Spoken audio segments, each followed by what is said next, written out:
Welcome. You're tuned to the Urban Affairs program. It's time to get up for Urban Perspectives with your host, Pete Rhodes. Welcome. You're watching Urban Perspectives. I'm your host, Pete Rhodes. This edition is sponsored in part by Summit Academy OIC and the Minnesota Timberwolves. On this episode of Urban Perspectives, we'll spotlight mentorship and the programs that impact the development and success of youth in our cities. Our subject today includes an inner city project that uses recipes for success while baking delicious cookies. We'll take a trip with the Youth Aviation Academy, who provides flight instructions and allows students to soar to greater heights. And we'll finish our program today with a look at a successful in-school mentorship project in Minneapolis. Stay with us here on Urban Perspectives. My first guest has created a program for at-risk youth that provides aviation training. The Youth Initiative Aviation Academy gives students aviation and ground school training, as well as hands-on flight training instructions. This director has been engaged in our communities and the communities of St. Paul, connecting expert instructors to create a program that benefits youth in our communities. Please welcome Mamie Singleton. Thank you. We've known each other for a long time. A very, very long time. It's been a great ride. Yeah, you got to tell me years. what kind of water you drink. You look fantastic, just the same as you did when I first met you. I think we're drinking out of the same spring. All right, well, cool. Well, let's talk about this fantastic program you have, Mamie. What was your influence for creating the YIAA aviation program for young people? Well, the main influence that I had was my experience as a law enforcement officer working in the communities in St. Paul, Minnesota. Mm-hmm. And there was a lot of gangs and that out in the streets. And I saw all these wayward children just hanging out. And I said to myself, I says, God, I have to do something to help these children. Mm-hmm. And then sitting down and talking to them and asking them, why is it that you're out here doing the things that you are doing? And they would say, well, if we had something better to do, we'll do it. What can you do for me? Right. And with that, and seeing the plights and the problems that they were having, God gave me a vision to put together an aviation program, mentor program, at a community center where we can bring police officers and children together and work on issues involving police and youth and the skills that these children were lacking in. Mm-hmm. And so at one time, I was the owner of my own chartered air service. And I thought, well, aviation, let's get these kids together instead of trying to play basketball with them, shoot hoops and that, and help them hone up their skills in math and reading. And with that, we put this aviation program together. Police and youth came together. They went to ground school taught by certified ground school instructors. Then we would go out and fly airplanes together from certified air flight instructors. Such a great program. It really helped them. Yeah, because I would gather that it's so interesting to them because, you know, to replace peer pressure, you need to have something that is more exciting than hanging out, like you say, or playing basketball. So the next question is, how do young people hear about it? How do they get involved in the program, Amy? Well, the main promoters of the program are the children that have attended the program themselves. So it's youth out recruiting youth. Mm-hmm. And then, of course, you get referrals from the police department or churches, ministers, because we operated out of in-kind space that was offered by one of the local churches in the community. Mm-hmm. And they saw the benefits of this and how it could help the young people, so they would actually recruit students, so as teachers, police officers would do the recruiting. Yeah, so I'm sure you, after this amount of time, now how long has the program been going on? 20 years now. We actually started in 1994. Wow. Mm-hmm. You probably have seen some great success stories. Talk about one of them that really touches your heart and would touch the heart of the audience. Well, I'm going to talk about one, but I'm going to try to squeeze in three. Because one, we had a homeless family that actually used other used bus transcripts transfers to get to and from the academy. And when they came, they wanted food, they wanted more education, and wanted to have that opportunity to experience what the majority would have, which was the ground school in that. This young man and his family didn't even have money to get to and from the program, went on to work for a major airline, and he was able to then get and secure a home for his family and actually come get his mother in the same day and fly out to New York for a dinner and show and come back home. Not many of us can do that. That's fantastic. So we've seen the homeless get jobs and hope cultivated in the family. Now, I would gather then that because of what you're doing, you need help. Talk to us about that. How can the public really help this program, this fantastic aviation program? Definitely through volunteerism of their mentorship. Being there as adult role models with their careers and all of the experiences that they have. Come and spend time, one-on-one time with these children.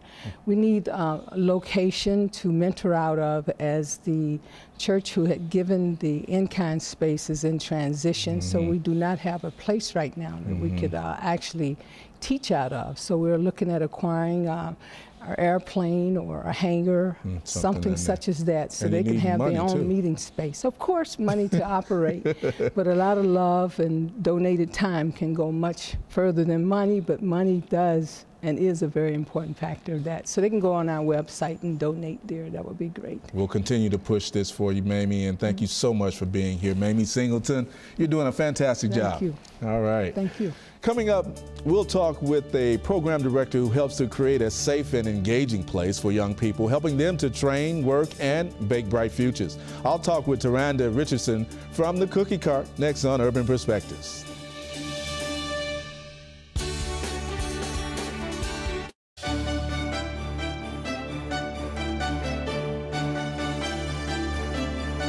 Welcome back to Urban Perspectives. My next guest has created a program that engages hundreds of teens participating in thousands of hours of skill training, customer service application, and financial literacy education. It's a daunting task that she enthusiastically takes on in her role. Please welcome Toranda Richdarson. Good morning. How you doing? Good. How are you? You know, I was saying I practiced that again over and over. And so I'm glad I got it right. Thank you. Thank you so much for being here. We were over at the grand opening of the Cookie Cart, and everybody seemed like they had just a fantastic time. Yes. Yeah. Talk to us a little bit. How did the Cookie Cart get started, and how successful has the program been, Toranda? So the Cookie Cart was founded by a woman by the name Sister Jean Tiroff in North Minneapolis. She worked with Mercy missionaries in the early 80s and 70s and saw a need in the community.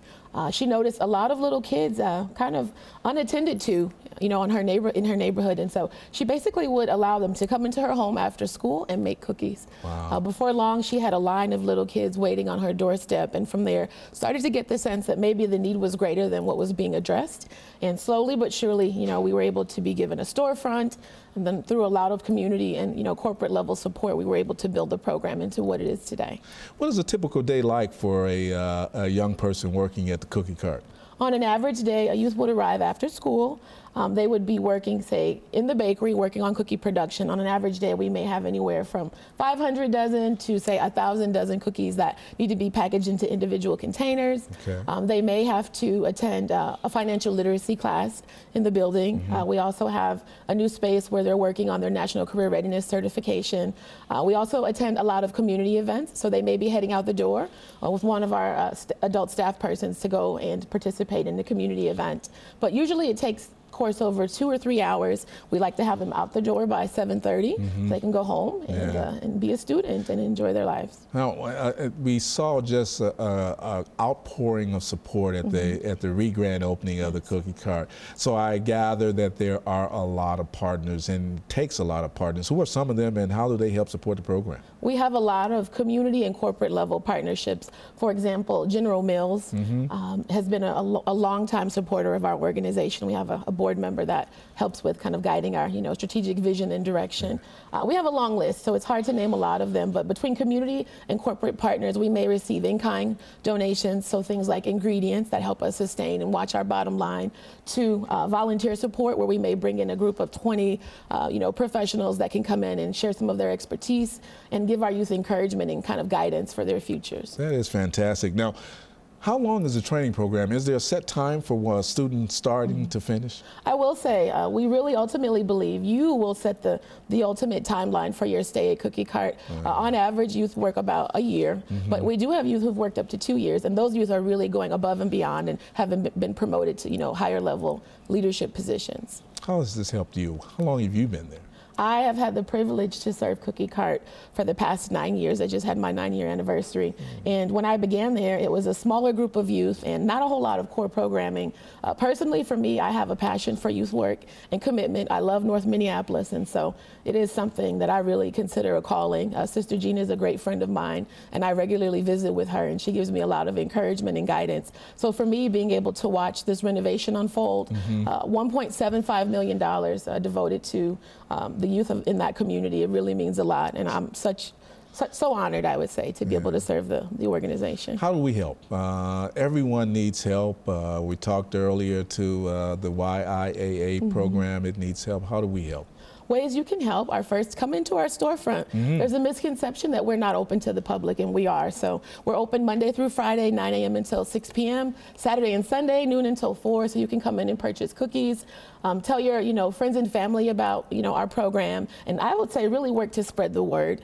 We also ask you to think about sponsorship at your employer level, and there's lots of ways to just get more people talking about the program and to get involved and make donations.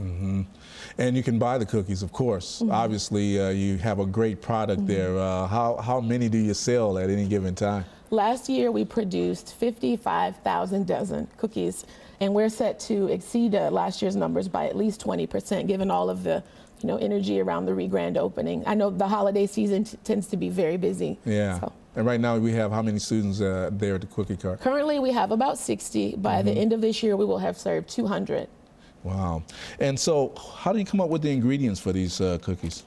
So they're really old-fashioned homemade recipes. There's nothing in those cookies that you really couldn't produce at home in your own kitchen. I can't give you the recipes, but I can tell you they're made with a lot of love, and it, made around a group of young people who are inspired and who do care a lot about their future. And for us, cookies are really our byproduct. Our products primarily are our young people, and that's how we bake bright futures. Yeah. Well, hey, this is a delicious cookie. You're doing a fantastic job, Toranda, and I really appreciate you coming on here to take your time to talk a little bit about this program, such an important program in our community. Thank you. So thank you. I'll put that back for now and say thank you for coming. You're welcome. Thank you. And we'll hope to see you at the Cookie Cart. Absolutely. All right. Weekly here on Urban Perspectives, we present Shining Stars, sponsored in part by BMAnetworks.com, highlighting people, places, and events that contribute to the vibrancy of the urban community. Our Shining Star this week is a music director for the People's Station, KMOJ, and host of Tight at Night, where he has created a platform to spotlight local artists. He is considered one of the most respected on-air personalities in the Twin Cities. Here's a look at our Shining Star, Chris Styles. I'm Chris Styles for KMOJ. I'm the music director and also on-air personality. I host a hip-hop show Monday through Friday from 7 to 10, playing today's current music along with Minnesota artists that make music here in the city. I think I bring originality, creativity. I would also say I also bring a little humor. It's always good to entertain people and get them to laugh. And I also give them a sense of humility, like that. Even when we make mistakes, we still should be given the opportunity to correct our wrongs. So that's what I try to do or implement in the show that I do. There's not that many outlets or opportunities, and we try to give our artists opportunities to shine, showcase, and if anything else, the exposure to be heard. And we try to keep it going, be consistent, mostly.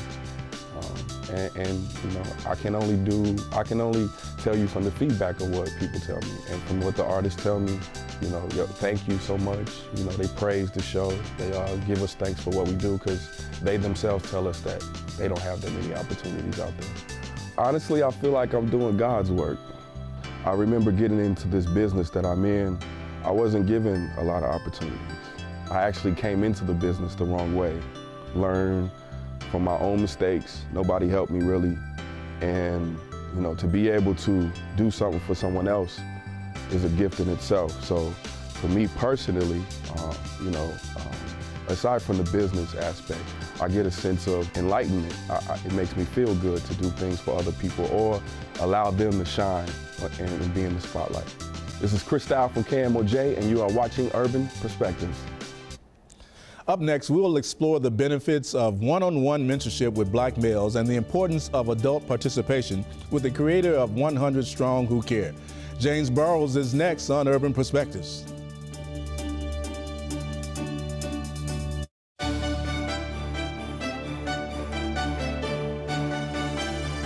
My next guest heads the Minneapolis Public School Office of Equity and Diversity.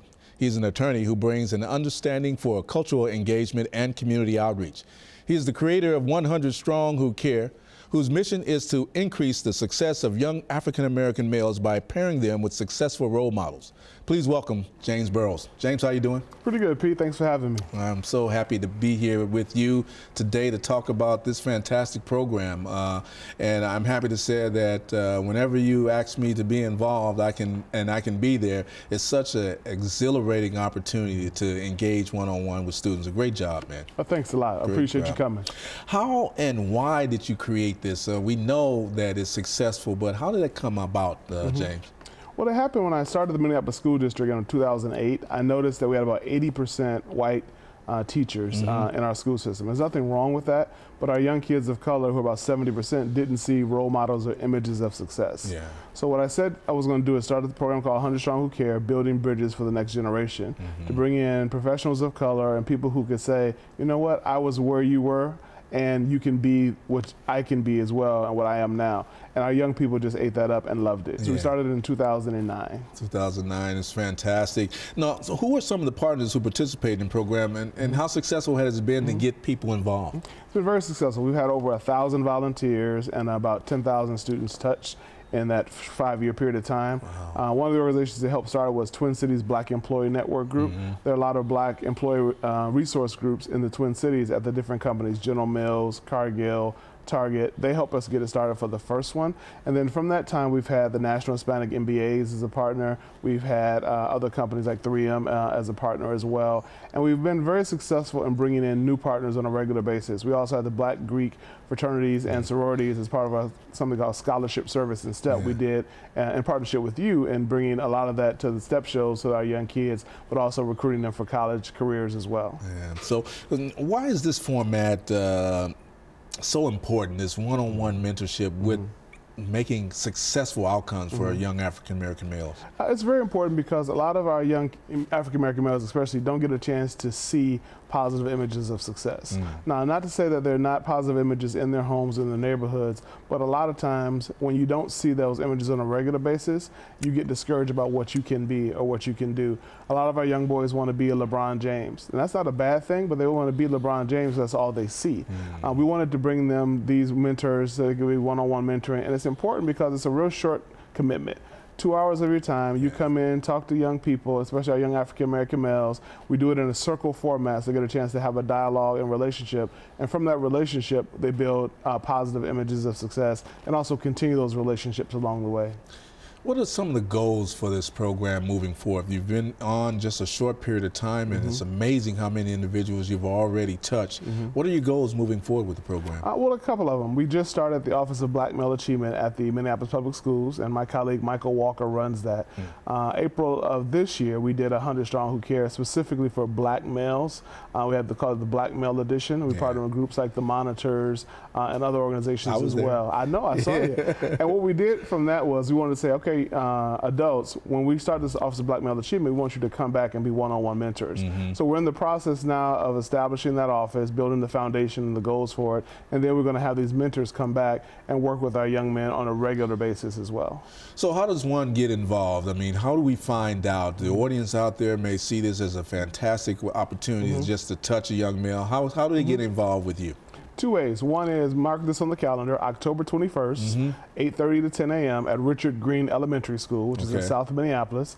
And Richard Green was also one of the most prominent black male superintendents in the country who worked here. The school is named after. You can come volunteer at that event. So from 8:30 to 10 a.m., you come in, you talk to kids. work with them on the project. In addition, for more information, you can call our office at 612-668-0518, and we're going to have about 10 to 12 events per year. And even if you're not a black male, you can come in because we have partnerships with the National Hispanic Bar Association, National Hispanic MBAs, and a lot of Asian and Hmong organizations, as well as East African organizations as well. I was going to say that because if we missed this next one coming up, you are doing these quite regularly. So by getting into contact with your offices, we can kind of get a schedule of the next ones coming up, I would gather. Absolutely. You get a schedule for that. And also, too, we're going to do some bigger events throughout the year as well to give more exposure to 100 Strong. So definitely call the office, once again, 668-0518, and we'd love to have people come in and volunteer. Yeah. How has this helped James Burroughs? I mean, you know, you've been around this community. I've had a chance to work with you. We've even shopped together before. That's true. Out of town, a lot of different things. How has this really helped you, James? It's helped bring in perspective for me, Pete. I have a young daughter, and I was 2 years old, and it lets me know that if I don't have on a regular basis interaction and contact with our young people,